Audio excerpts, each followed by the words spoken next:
Et bonjour à tous et bienvenue pour ce nouvel épisode de Quoi de neuf sur la résine. Alors après une petite trêve si je puis dire due au championnat du monde de Berne en août, on est reparti pour une épreuve plus classique, celle de Koper en Slovénie où se déroulait l'avant-dernière étape de difficulté de la saison. Et on commence tout de suite par la compétition masculine. Alors au niveau de la line-up de la finale, on ne va pas se le cacher, on sent assez fort que les championnats du monde sont passés par là et que les athlètes sont nombreux à avoir prévu de faire l'impasse sur la toute fin de saison.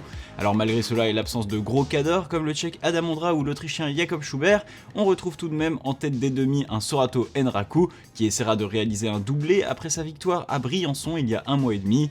Face à lui en deuxième position on retrouve le britannique Toby Roberts, probablement principal adversaire du japonais dans cette finale, mais aussi Alexander Megos, très régulier cette année en difficulté, ainsi que notre français Sam Afzou qui essaiera de s'inviter sur le podium pour un remake de Chamonix d'il y a quelques mois. Derrière, le reste des finalistes a un petit goût de revenant, entre l'américain Jesse Grupper, de retour en finale après une année 2023 décevante suite à ses résultats de 2022, tout comme Yannick Floé qui malgré sa belle saison de bloc n'avait pas encore brillé en diff, ou encore le Slovène Luka Potočar. On retrouve même le champion olympique 2021 Alberto Rines Lopez, quasiment invisible depuis son succès mondial. La voie quant à elle semble assez classique, une première partie surprise noire jusqu'à un premier mouvement dynamique pour entrer sur une deuxième section avec des prises blanches lisses. On arrive alors dans le gros dévers du mur et une section bleue sur plat avant de se rétablir sur une section jaune un peu plus à réglette avant le top.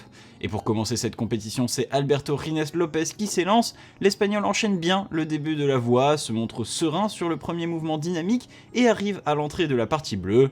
Malheureusement à ce moment-là il ne semble pas très à l'aise pour clipper, tenant assez mal une réglette en épaulé main gauche. Il clip, revient ensuite sur le plat de droite, mais revient encore une fois sur la réglette, montrant son hésitation quant à la méthode à adopter. Il relance finalement sa main gauche mais ne pourra enchaîner et tombe avec un score de 23, probablement un peu juste pour la suite. Il est suivi par le Slovène Luka Potočar, le grimpeur de 21 ans se montre d'entrée un peu plus hésitant, notamment sur le mouvement dynamique qu'il réussit de justesse. Derrière il enchaîne, comme Alberto place une contrepointe pour se décaler sur la gauche, mais au moment de la lâcher ne parvient pas à tenir le ballon en no-foot et tombe, prenant la deuxième mais aussi dernière place très provisoire. C'est alors à notre français Sam Afzou de passer, le tricolore va-t-il réitérer sa performance impressionnante de Chamonix? Et bien si on l'espère de tout cœur, Sam se fait pourtant peur d'entrer avec une petite zipette, heureusement sans conséquence sur un mouvement anodin dès la troisième dégaine, sans conséquence mais évidemment avec une perte d'énergie. Derrière le mouvement dynamique est parfaitement tenu, il parvient également à tenir le swing qui avait vu tomber Luka Potočar, mais derrière le français semble alors émoussé, il tente de relancer sa main droite mais ne peut tenir le plat et tombe, encore en dessous de la marque d'Alberto. Et si le score de l'Espagnol n'était finalement pas si ridicule, une question qui fait son apparition et à laquelle on espère bientôt avoir des éléments de réponse alors qu'Alex Megos se présente pour relever le défi. L'Allemand enchaîne lui aussi le dynamique sans difficulté et tente alors de trouver une étonnante position de repos mais sans succès. Il enchaîne et semble en confiance, ne prenant même pas la peine de placer une contrepointe pour prendre le swing, mais plutôt que de la confiance, peut-être s'agirait-il d'un certain manque de lucidité. Juste derrière, l'Allemand réussit à tenir le premier plat de la zone bleue, mais on le sent limite, et en tentant de relancer sa main droite plutôt que d'aller chercher la réglette main gauche, il tombera encore une prise en dessous d'Alberto. À mi-parcours, l'Espagnol est alors premier avec un score étonnant de 23 et un début de voie finalement loin d'être simple. C'est alors au deuxième Allemand de cette finale de tenter sa chance. Yannick Floé, s'inspirant probablement de son coéquipier Alex Megos, prendra lui aussi le swing sans contrepointe, d'ailleurs pas très loin d'échouer sur ce mouvement. Derrière il tiendra lui aussi le plat mais tentera alors de poser un improbable talon sur la prise. La tension est à son comble, GG le caméraman l'a bien senti et après un joli cut sur Alex Megos en train de crier attention ça glisse, Yannick tombera finalement en tentant d'accrocher la prochaine prise et restant lui aussi derrière l'Espagnol qui n'est plus qu'à une place d'un podium assuré. Incroyable mais vrai, et c'est Jesse Grupper, l'américain qui tentera le premier de retarder la sentence. Jesse enchaîne facilement le début de la voie et arrive sur le premier plat bleu si meurtrier jusqu'à présent. Mais c'est alors que l'américain fait la différence, plutôt que de prendre la réglette en épaulé main gauche, il relance sa main droite et contrairement à Alex Megos la tient. Il enchaîne alors main gauche mais n'a toujours pas clippé une dégaine qui commence à être très bas et alors qu'on croit qu'il est allé trop loin, il réussit finalement à la clipper entre les jambes. Derrière, l'américain propose un spectacle incroyable, embarqué dans un combat physique dès les mouvements suivants, il alterne repos improbable et mouvements dantesque. Il arrive même dans la dernière section, traverse sur la gauche, et alors qu'on le pense même capable de topper, Jesse est un peu court pour accrocher l'avant-dernière prise. Il repositionne alors son talon en contre-pointe, mais il est déjà trop tard et l'américain tombe épuisé, avec ceci étant un sacré écart avec le reste des finalistes. Un podium assuré pour lui donc, et on voit même mal, malgré toute la qualité des grimpeurs suivants, qui pourra lui enlever la gagne. Le Britannique Toby Roberts sera le premier à s'essayer, celui-ci enchaînera le début de la voie non sans quelques hésitations, à l'image du premier mouvement de dynamique pas totalement maîtrisé. Derrière, arrivé sur le plat bleu, il tentera un peu à l'image de Yannick Floé de caler une contre-pointe, mais là encore cela ne passera pas, et Toby tombera en relançant la main droite en dessous de la marque d'Alberto Rines Lopez, qui s'assure par la même occasion le podium. Enfin, s'il y en a bien un qui peut encore renverser la table, c'est bien Sorato Enraku. Le prodige japonais enchaîne avec une grande facilité jusqu'au plat bleu. On le sait, à ce moment, tout peut déjà se jouer, il lui faut choisir la bonne méthode s'il veut passer. Mais Sorato, comme Toby, place sa contre-pointe et on l'a vu, cette méthode semble beaucoup trop difficile. Difficile peut-être, mais pas pour le japonais justement. Sa contre-pointe tient, Sorato peut relancer la main en toute décontraction, se permettant même de délayer au passage. Derrière, il enchaîne et ses premiers signes de fatigue ne se font ressentir qu'à l'entrée dans la section jaune, bien après Jesse. Sorato arrive alors sur le même volume noir que lui, va-t-il dépasser l'américain? Mais ne nous faisons pas d'illusions, le suspense est enterré depuis un moment, Sorato est bien trop clinique ce soir pour tomber maintenant. Le japonais décale son corps tout doucement sans même céder de la contre-pointe tentée par Jesse et termine son run par un top et une nouvelle victoire en Coupe du Monde. Au classement c'est simple, il y a 2 hommes et le reste du monde, alors qu'on a cru que Jesse Grupper avait pris une sacrée option sur la gagne. Sorato Enraku a encore montré pourquoi il est considéré comme l'un des plus grands prodiges de l'escalade japonaise et décroche avec ce titre la première place du classement général de la Coupe du Monde 2023. Derrière ces 2 hommes intouchables, on retrouve Alberto Rines Lopez, de retour sur un podium, enfin pour la première fois depuis son aventure olympique. Toby Roberts se classe 4ème, donnant toujours l'impression de pouvoir faire mieux, mais avec une sacrée marge de progression à son âge. Enfin Alexander Megos, Yannick Floé, mais aussi notre français Sam Hafzou, moins inspiré ce soir. Et enfin Luca Potočar clôture le classement. Place à la finale féminine maintenant, et si chez les hommes quelques cadors étaient absents, chez les femmes on avait visiblement hâte de revenir à la compétition. En finale, on ne retrouve que du lourd, avec en premier lieu l'évidence, Yanya Garnbrett, première des demi devant la japonaise Ai Mori pour un nouvel épisode de leur duel qui s'annonce palpitant. Derrière elle, l'indéboulonnable Chae Yun-so est aussi de la partie, comme les autres japonaises Natsuki Tani et Nonoa Kume, mais aussi les locales de l'épreuve Vita Lucan, récemment sacrée à Briançon, et Mia Crumple, sans oublier l'italienne Laura Rogora. Côté tricolore, nous n'aurons pas de représentante en finale, Oriane Berton, encore un peu juste pour ce niveau en difficulté terminant 17ème, alors que Manon Hilly et Hélène Janico finiront respectivement à la 16ème et 18ème place. La voie commence elle par une partie peu déversante sur de grosses prises jaunes, avant un premier jump vers de gros hexagones jaunes et bleus.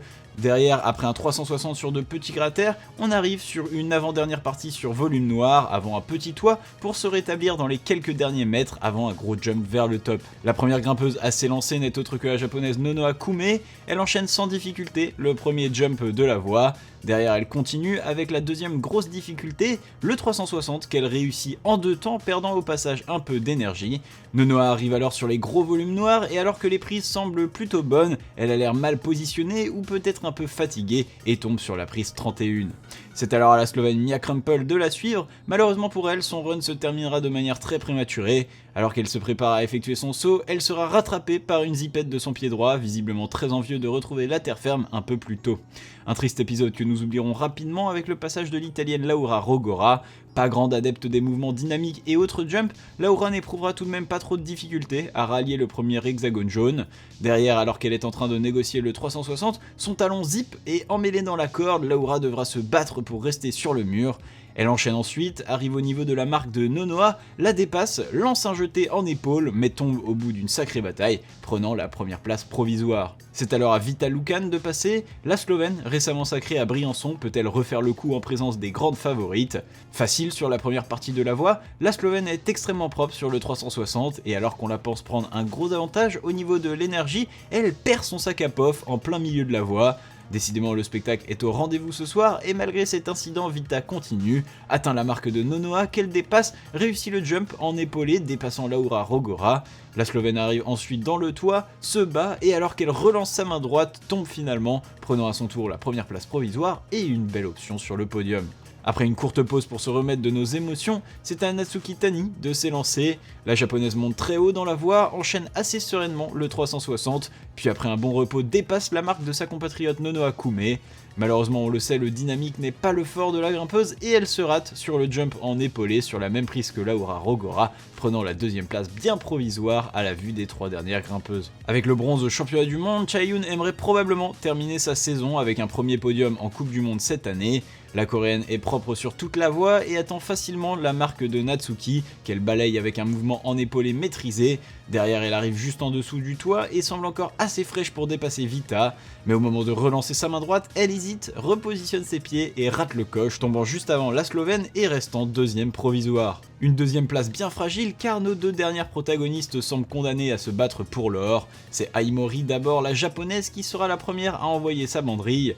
Deuxième en demi, il lui faudra probablement toper la voie pour espérer la gagne face à une Yanya Garnbrett insatiable. Aimori, fidèle à elle-même, randonne la première partie de la voie. Elle semble tout de même un peu émoussée en dépassant la marque de Natsuki Tani, éjectant définitivement la japonaise du podium. Derrière, elle dépasse également Chae-yoon, pas de pitié non plus pour Vita Lucan, et elle se rétablit finalement au-dessus du toit.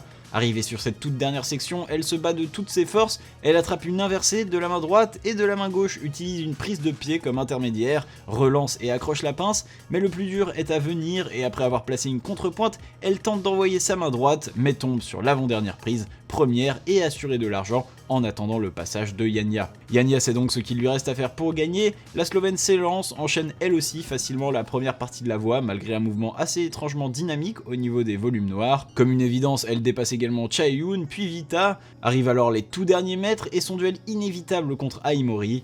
En plein combat elle aussi, juste avant l'inversé, Yanya parvient à se reposer sur le plat précédent. Elle se repose d'ailleurs longtemps, très longtemps, plus de 20 secondes. Derrière, elle agrippe l'inversé, renvoie elle aussi la main gauche en cédant de la prise de pied puis la pince. Il ne lui reste plus qu'à lancer son mouvement pour dépasser Aimori, mais la Slovène est bien trop à l'aise pour se contenter de ça. Elle atteint le prochain plat, monte les pieds et jump sur le top pour entériner sa victoire. Une de plus pour la reine du circuit. Au classement, c'est donc une 3e victoire en autant de participation pour Yanya Garnbrett en difficulté cette année. Une domination incroyable, comme si la parenthèse Aimori des championnats du monde n'avait pas existé. Aimori qui, elle, s'impose comme la seule opposition crédible à Yanya dans la discipline, alors que Vita Lucan complète le podium, affirmant sa très belle fin de saison. Derrière, Chae-yoon aurait sûrement aimé accrocher le podium, tandis que Natsuki Tani termine 5ème, Laura Rogora 6ème, Nono Akume 7ème, et enfin Mia Crumple 8ème. Et voilà, c'est tout pour cette étape du Coupe du Monde de Copper, probablement la dernière grosse étape de Coupe du Monde de l'année, alors que Wujiang en Chine à la fin du mois sera sûrement un peu plus délaissé par les athlètes, déjà focalisés sur les différents tournois de qualification olympique. En tout cas, je vous remercie d'avoir suivi ce résumé, et je vous dis à dans 2 semaines pour le tout dernier épisode de Quad 9 sur la résine classique de la saison. Tchuss!